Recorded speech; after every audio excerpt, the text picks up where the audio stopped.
أعوذ بالله من الشيطان الرجيم. بسم الله الرحمن الرحيم. لقد كان لكم في رسول الله أسوة حسنة لمن كان يرجو الله واليوم الآخر وذكر الله كثيرا. نحمده ونصلي على رسوله الكريم أما بعد. قال النبي صلى الله عليه وسلم: الدين النصيحة. قيل لمن يا رسول الله؟ قال: لله ولكتابه ولأئمة المسلمين وعامتهم.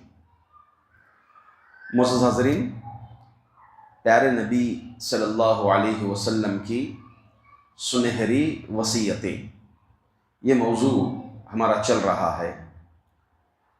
اب تک جن وصیتوں پر لت کشائی کی گئی تھی وہ واضح ہو گئیں، اور آج کے درس میں پیارے نبی صلی اللہ علیہ وسلم کی ایک اور سنہری وصیت وہ یہ کہ مسلم حکمرانوں کی اطاعت کرنا، یہ اللہ کے رسول صلی اللہ علیہ وسلم نے وصیت کی ہے۔ امام مسلم اور ابن حبان رحمہ اللہ علیہ نے ام الحسین رضی اللہ عنہا سے حدیث روایت کی ہے۔ وہ فرماتی ہیں کہ میں نے رسول اکرم صلی اللہ علیہ وسلم کے ساتھ حجۃ الوداع میں حج کیا، تو میں نے اسامہ یا بلال رضی اللہ عنہ کو دیکھا کہ وہ رسول اکرم صلی اللہ علیہ وسلم کی اونٹنی کی نکیل پکڑے جا رہے ہیں، اور ان میں سے دوسرے صحابی نے اپنے کپڑوں سے رسول اللہ صلی اللہ علیہ وسلم کو گرمی سے بچانے کے لیے ڈھانپے ہوئے ہیں۔ پھر فرماتے ہیں حتیٰ کہ نبی اکرم صلی اللہ علیہ وسلم جمرہ عقبہ جہاں پر کنکری مارتے ہیں، عقبہ سب سے بڑا جمرہ عقبہ پہنچ کر وہاں رمی کی، پھر وہاں سے روانہ ہوئے۔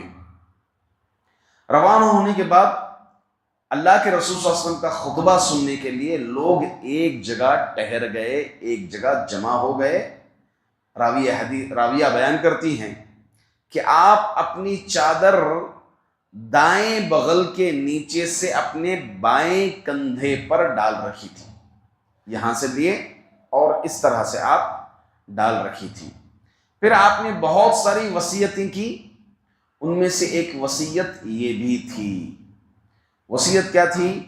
اگر تم لوگ ناک کٹے، کان کٹے، کالے غلام کو بھی امیر بنا دیا جائے جو تمہیں کتاب اللہ پر چلائے تو اس کا حکم سنو اور اس کی بات مانو۔ تو معلوم یہ ہوا کہ اللہ کے رسول صلی اللہ علیہ وسلم کی وصیت حجۃ الوداع کے وقت وصیت تو اللہ کے رسول صلی اللہ علیہ وسلم کی آخری وصیتوں میں سے ہے، اور نبی اکرم صلی اللہ علیہ وسلم نے اس وصیت کو دیگر احادیث میں بھی نقل فرمایا ہے، ذکر کیا ہے ان وصیتوں کو۔ ناک کٹے، کان کٹے، ایک روایت میں یہ بھی ہے جس کا سر اخروٹ کے مانند کیوں نہ ہو، تو اس کی کیا کرنا ہے؟ اطاعت کرنا ہے۔ اگر وہ مسلمان ہے، کتاب اللہ کی اطاعت کا حکم دے رہا ہے تو اس کی اطاعت کیا ہو جاتی ہے؟ لازم ہو جاتی ہے، ضروری ہو جاتی ہے۔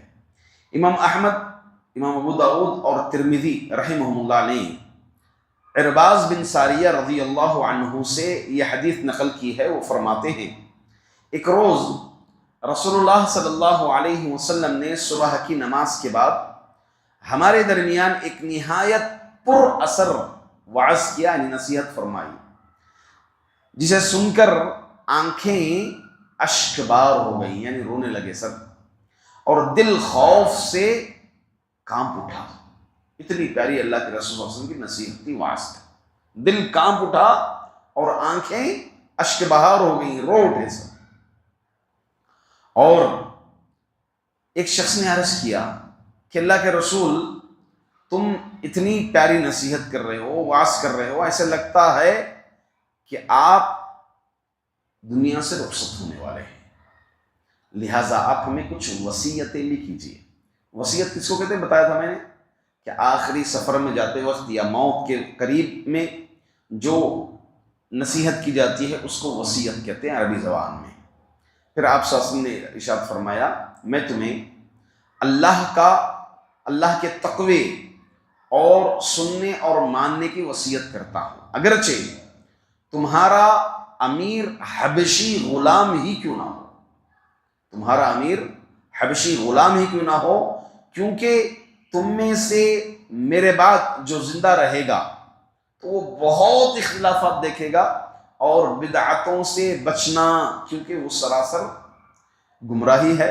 لہذا تم میں سے جو شخص بدعت ہوتی ہوئی دیکھے تو اس پر میری اور خلفائے راشدین مہدیین کی سنت پر جمے رہنا، تم لوگ ان سنتوں کو مضبوطی سے تھام لینا۔ تو یہاں پر بھی نبی اکرم صلی اللہ علیہ وسلم حکمران مسلم حکمرانوں کی اطاعت کی وصیت فرمائی ہے۔ اب اس کا حکم کیا ہے؟ مسلم حکمرانوں کی اطاعت تو حکم واجب ہے کیونکہ اللہ تعالیٰ کا حکم ہے۔ اللہ تعالیٰ فرماتے ہیں سورۃ النساء آیت نمبر 59 میں، یا ایھا الذین آمنوا، اے مومنو، اطیعوا اللہ، اللہ کی اطاعت کرو، واطیعوا الرسول، اور رسول کی اطاعت کرو، وَأُولِي الْأَمْرِ مِنْكُمْ، جو تم میں اولو الامر ہیں ان کی بھی اطاعت کرو۔ اولو الامر سے مراد اختلاف ہے، بعضوں نے صرف مسلم حکمران مراد لیا، بعض نے علماء مراد لیے ہیں، مگر ایک قول آپ کو ملے گا جس میں دونوں مراد ہیں، مسلم حکمران بھی اور علماء دین بھی۔ فَإِن تَنَازَعْتُمْ فِي شَيْءٍ، اگر تمہیں اختلاف ہو، جھگڑا ہو کسی چیز میں، فَرُدُّوهُ إِلَى اللَّهِ وَالرَّسُولِ، تو کہاں لوٹو؟ اللہ اور اس کے رسول کی طرف، یعنی قرآن اور حدیث کی طرف۔ إِن كُنتُمْ تُؤْمِنُونَ بِاللَّهِ، ایسا کون کرتے ہیں؟ قرآن اور حدیث کی طرف کون لوٹتے ہیں؟ وہی جو اللہ پر ایمان رکھتے ہیں، آخرت کے دن پر۔ اگر تم اللہ اور آخرت کے دن پر ایمان رکھتے ہو، ذَلِكَ خیر، یہی بہتر ہے اور یہی بہترین تعویل بھی ہے۔ تو یہاں پر جو اولو الامر منکم میں قاضی ابو بکر بن العربی المالکی رحمۃ اللہ علیہ فرماتے ہیں میرے نزدیک صحیح یہاں پر دونوں مراد ہیں، یعنی علماء بھی مراد ہیں اور مسلم حکمران بھی مراد ہیں، کیونکہ حکمران تو حکم نافذ کرتے ہیں، اس لیے ان کا حکم ماننا واجب ہے اور فیصلہ بھی انہی کے ہاتھ میں ہے۔ اور اسی طرح سے علماء سے مسئلے پوچھے جاتے ہیں، علماء مسئلے کا جواب دیتے ہیں، تو اس طرح ان کی اطاعت بھی کیا ہے؟ لازم ہے۔ ایک اور روایت وائل بن حجر رضی اللہ عنہ سے فرماتے ہیں کہ سلمہ بن یزید الجعفی رضی اللہ عنہ نے رسول اکرم صلی اللہ علیہ وسلم سے عرض کیا آپ کی کیا رائے ہوگی اگر ہم پر ایسے حکمران بنا دیے جائیں جو ہم سے اپنا حق پورا لیتے ہیں مگر پورا حق نہیں دیتے ہیں، حق لیتے ہیں پورا مگر حق دیتے نہیں ہیں، کوتاہی کرتے ہیں اس میں۔ تو اللہ کے رسول صلی اللہ علیہ وسلم اپنا چہرے مبارک پھیر لیا، پھر آپ آگے آئے وہی سوال کیا، پھر اللہ کے رسول صلی اللہ علیہ وسلم نے کہا تم لوگ امیر کی بات مانو، سنو، مانو، اور تمہیں کسی کو اس کا مکلف نہیں بنایا گیا ہے، اگر گناہ ہوگا تو تم پر بس ان کے اعمال کی ذمہ داری ہوگی، اس کے علاوہ کچھ اور نہیں ہوگی۔ اب کہیں ان کی وہ حق تلفی کر رہے ہیں تو وہ اس سلسلے میں کیا ہوں گے؟ پوچھے جائیں گے۔ تو معلوم کیا ہوا؟ مسلمان حکمران کی اطاعت لازم ہے، واجب ہے۔ اب اطاعت کس میں؟ کیا وہ جس چیز کا بھی حکم دے اس کو مان لیں گے؟ نہیں، اس کے حدود ہیں۔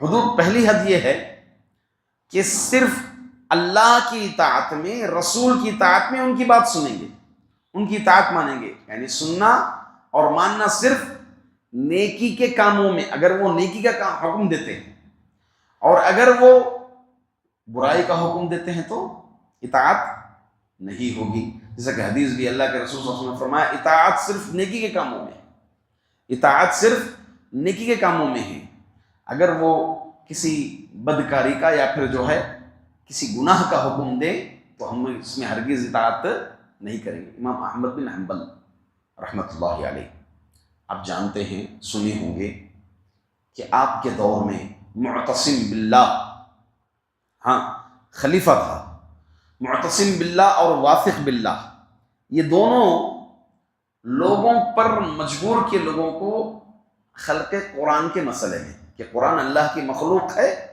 یا پھر اللہ کی صفت ہے۔ تو کیا ہے قرآن؟ اللہ کی صفت ہے، اللہ کا کلام ہے، اللہ کا کلام اللہ کی صفت ہے۔ تو اس پر کئی لوگ مجبور ہو کر کے کئی لوگ مان لیے، مگر امام احمد بن حنبل اور ایک ٹیم جڑی رہی اس عقیدے پر کہ اللہ کی قرآن صفت ہے، مخلوق نہیں ہے۔ اس بات پر انہیں سزائیں دی گئی، قید خانے میں رکھا گیا، اتنا مارا گیا، پیٹا گیا، یہاں تک کہ سزا دینے والا کہتا ہے کہ اگر کسی مضبوط ہاتھی پر کوڑے برسائے جاتے تو وہ اپنی بات سے اتر جاتا، مگر امام احمد بن حنبل نے اپنی بات پر اڑے رہے، اسی عقیدے پر جو صحابہ کا منہج ہے، سلف صالحین کا منہج ہے، اسی عقیدے پر آپ اپنی بات سے نہیں ٹلے، یہاں تک کہ آپ سزا کو برداشت کر لیا۔ تو امیر کی اطاعت کس میں؟ نیکی کے کام میں، برائی کے کام میں امیر کی اطاعت نہیں کرنا ہے۔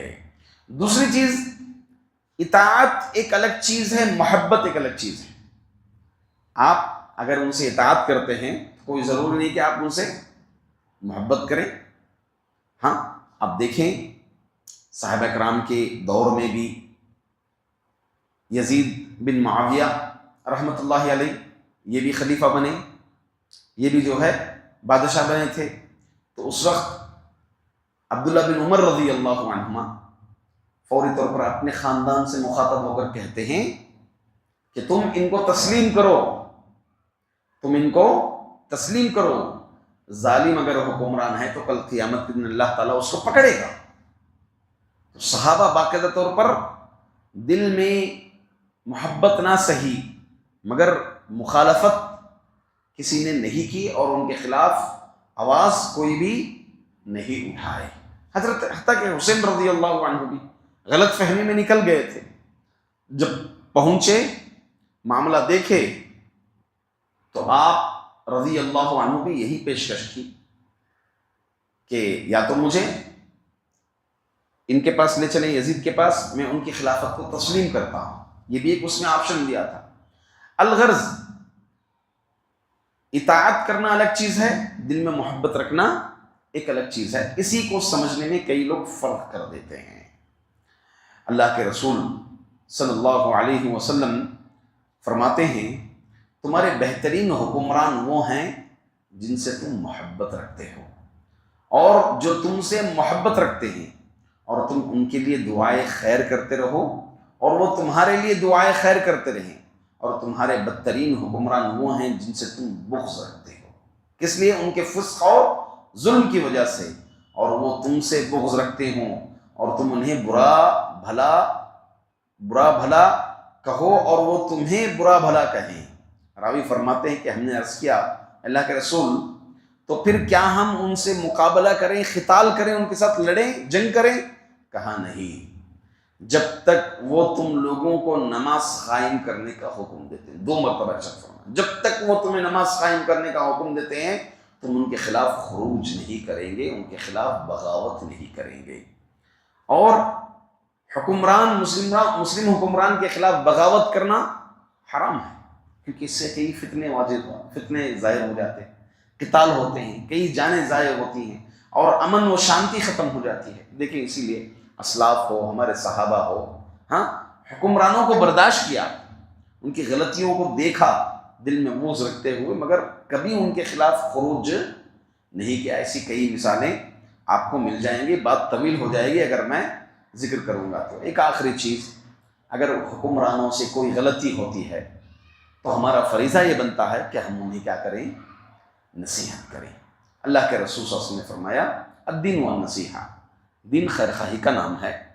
پوچھا گیا کہ اللہ کے رسول کس کے لیے؟ کہا للہ ولی کتابہ ولی ائمۃ المسلمین، مسلمانوں کے ائمہ کے لیے بھی کیا ہونی چاہیے؟ خیر خواہی ہونی چاہیے۔ اور خیر خواہی یہ ہے کہ ہم ان کے حق میں دعا کریں۔ سب سے پہلے اگر وہ مسلمان ہیں، اسلامی حکومت ہے، تو ہم ان کے حق میں دعا کریں کہ انہیں اللہ کی اطاعت پر جمے رہنے کے لیے دعا کریں، امن قائم رکھنے کے لیے دعا کریں۔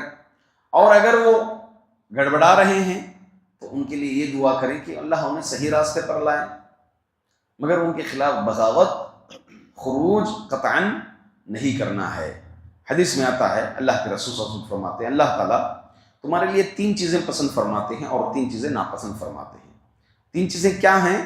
وہ جو پسند کرتے ہیں، ایک یہ کہ تم اس کی عبادت کرو، اس کے ساتھ کسی کو شریک نہ ٹھہراؤ، اور تم سب کے سب اللہ کی رسی کو مضبوطی سے تھام لو، تفرقہ مت کرو۔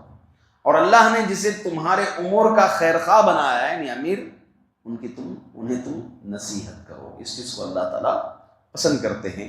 اگر غلطی ہو تو امیر حکمران سے اس کو نصیحت کرنا چاہیے، بتانا چاہیے، بجائے اس کے خلاف بغاوت کریں، بجائے اس کے خلاف خروج کریں۔ یہ خروج خوارج کی علامت ہے، لہٰذا ان سب چیزوں سے ہمیں بچنا چاہیے۔ اللہ تعالیٰ سے دعا ہے کہ اللہ رب العزت ہم تمام کو حکمرانوں کی، مسلم حکمرانوں کی اطاعت کرنے کی توفیق عطا فرمائے، ذمہ داروں کی اطاعت کرنے کے اللہ تعالیٰ ہم تمام کو توفیق عطا فرمائے۔ آمین۔ السلام علیکم ورحمۃ اللہ وبرکاتہ۔